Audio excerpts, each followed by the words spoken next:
Welcome, and thank you for joining us. It was with very deep regret that we had to announce the cancellation of the Triangle Walk and Watch drive-in movie event due to the high likelihood of poor weather conditions. After much discussion, reflecting on the events from the Charlotte event, and guidance from the professional team providing the large movie screen, and review of the expected weather conditions for event day, we ultimately came to this difficult decision. The safety of our attendees and volunteers comes first. This past Saturday, we were faced with unexpected wind, and the inflatable screen that makes this event happen cannot be used in the wind without posing a danger to the event staff, the volunteers, and attendees. We also want to be able to provide attendees with an experience that lives up to the expectations of the community when it comes to the Arthritis Foundation. We truly appreciate all of the support each of you have provided throughout walk season.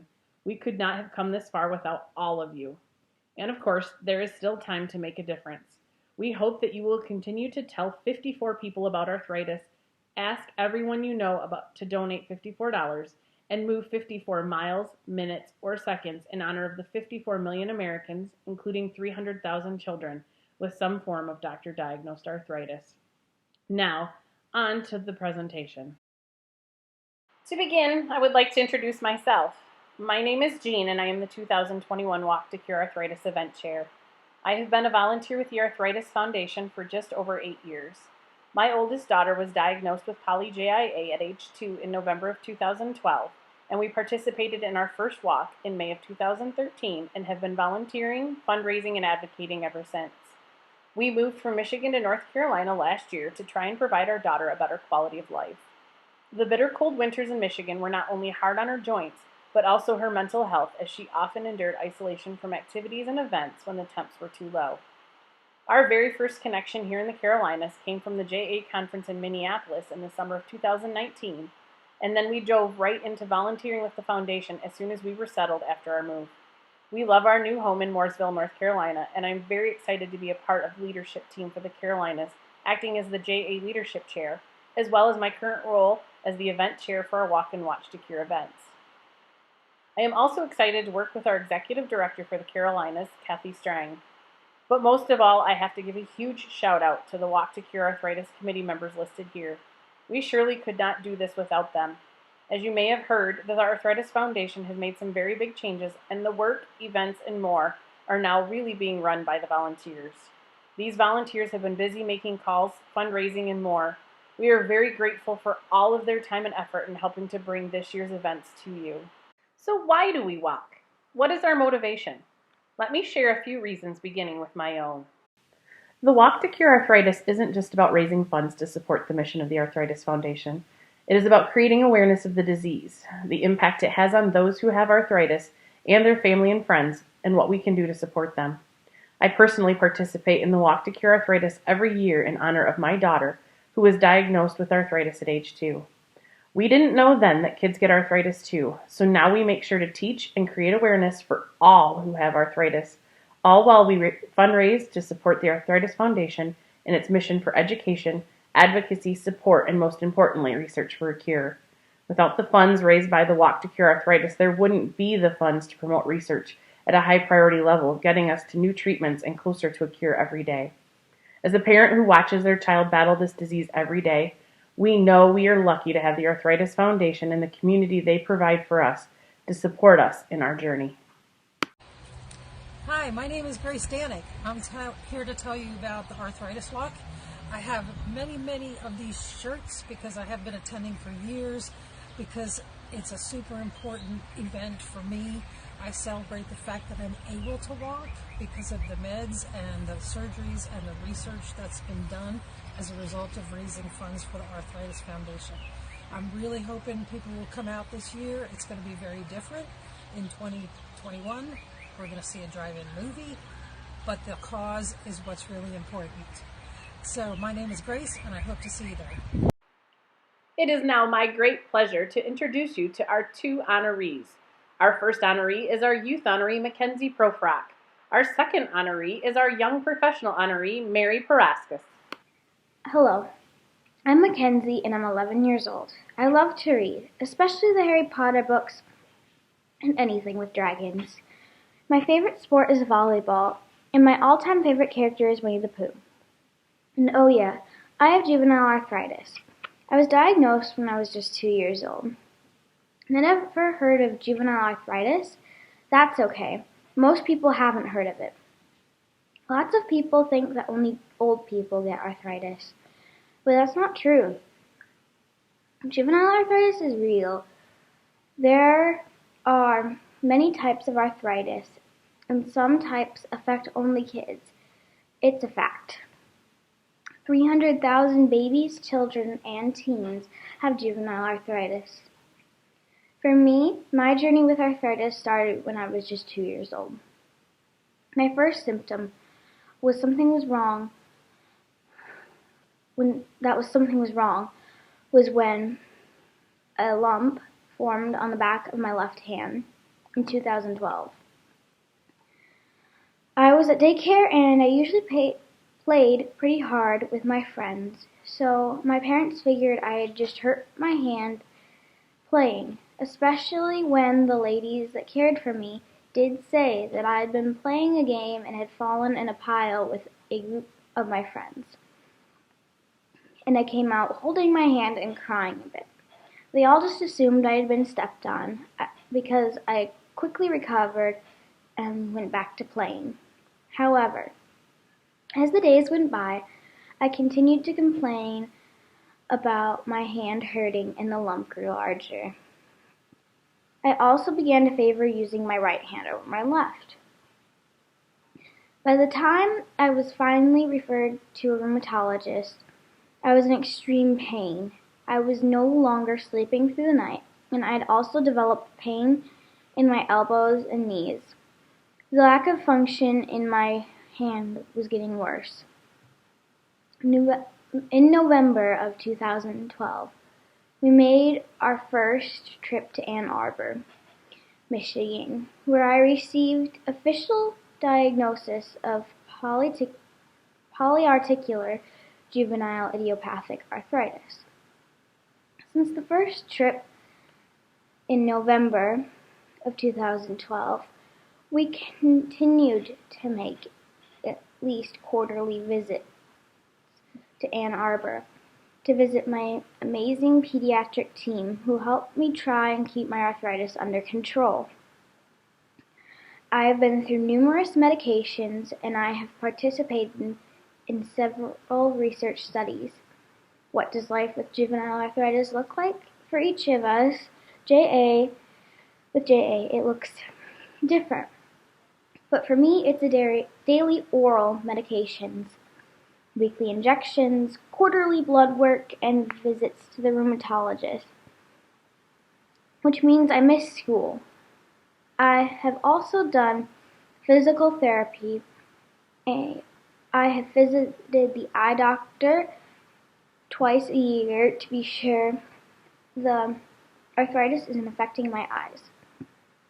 I also currently receive a weekly injection of immune-suppressing medication that unfortunately reduces the effectiveness of my immune system. It is so easy for me to catch common viruses and illnesses, and even harder for me to get rid of them. At school, it can mean holding a pencil, writing, doing activities in PE, or playing at recess are hard to do. Some days I need to use a rice sock or several to warm my joints because the pain is too bad. Sometimes I may have to type my work on a computer or use a scribe. When the pain is in my hands is too much, where I'm not strong enough to write. There have even been days where it has been so hard, I have had to use a wheelchair to move around. The hardest part is the isolation that can be felt when the pain is too much in the joint. We lived in Michigan for my entire life. Our winter could feel like it lasted forever for me. Whenever it got too cold outside, I would have to stay in while my friends went out to play. Most times I could not enjoy activities like sledding, snow fort building, ice skating, and more. Then last year, my family made a huge change and we moved to North Carolina to give me the chance at a better quality of life. While my body continues to battle the disease, JA is mostly invisible. When you look at me, you can't see JA. You might see swollen joints like fingers or knees, but a lot of time, you can't see anything. It's wrong. But the pain is still there. Pain comes and goes. Kids with JA never know what to expect. Some days, they might feel bad in the morning and struggle just to get out of bed or get dressed. But it will feel better later in the day. Some days there's no pain, and some days the pain stays all day. But this is important. Every kid is different. Some kids are taller than others. Some kids wear glasses. Some kids have diseases like arthritis, like me, who have JA. I may have painful joints. I have to go to the doctor a lot and get tired easily. But kids with arthritis are really just kids, like everyone else. Arthritis is just one thing about them. I hope that someday there will be a cure for arthritis, hopefully in my lifetime.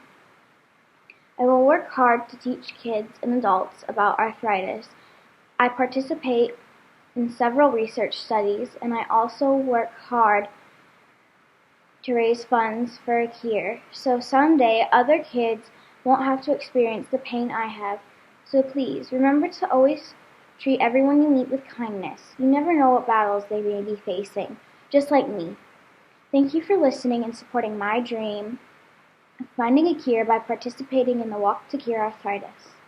Hi everybody, I am Mary Proskus and I am a rheumatoid arthritis warrior. And I want to thank everybody for all of their work and their fundraising and everything that they do to help support the foundation who works so hard to help support us warriors. I think throughout 2020 and into 2021, we have all faced a lot of difficulties. But, as arthritis warriors, we are used to the challenge. We are used to rising above. And I just am ecstatic to connect with you, and I can't wait to see all that we can accomplish. On behalf of myself, Mackenzie, Mary, and the Arthritis Foundation, we would like to recognize our top fundraisers and fundraising teams for 2021. First, our top fundraisers. Raising over $1,000, we have Leanne Greco, David Varner, and Thomas Hill. Raising over $2,000, we have Jennifer Talker. And raising over $4,000, please congratulate Sean Haggerty. Now for our top fundraising teams. Raising over $1,000, we have Mackenzie's Sidekicks. Raising over $2,000, we have Ortho Carolinas Skeleton Crew, Jennifer's Joints in Motion, and Sugar Creek Sugar Mamas. And finally, at the top of the chart, raising over $13,000, we have Team BioVentus. Thank you so much to everyone who has worked hard to raise funds to help further the mission of the Arthritis Foundation. And of course, it's not too late. You can continue to raise funds for this year's event by simply making a personal donation or using our Ask 54, Give 54, Move 54 campaign and asking everyone you know to give at least $54 in honor of the 54 million Americans with some form of doctor-diagnosed arthritis.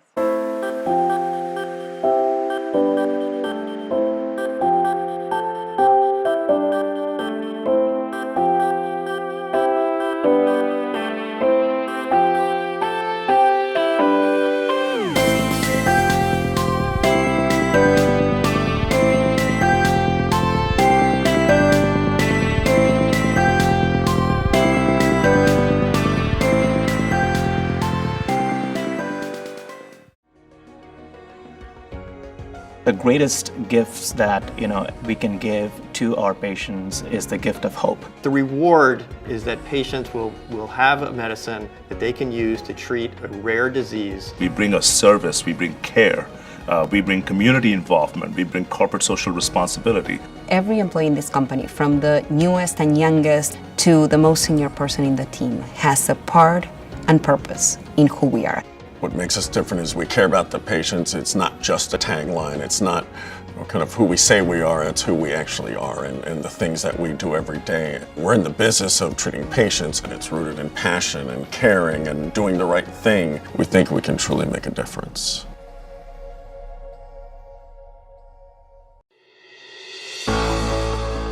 Amgen is proud to partner with the Arthritis Foundation and support the Walk to Cure Arthritis. It has been our honor for the past 15 years to walk alongside people living with arthritis, their family members, their friends, their healthcare providers, and others to raise awareness and unite as a community. And while all of us at Amgen wish we were walking with you in your local cities and towns, we are glad to have these virtual celebrations, drive-through events, and creative get-togethers to reinforce the message that the 54 million Americans living with arthritis are not alone. Amgen's commitment to serving patients remains our guiding star, and we are excited to celebrate with you, and we look forward to being with you in person in 2022.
Thank you to our arthritis warriors, families, sponsors, and community members for joining us and taking a step to find a cure. We hope you enjoyed our presentation, and we hope to see you in 2022 when we'll be excited to welcome you back to our traditional Walk to Cure Arthritis events.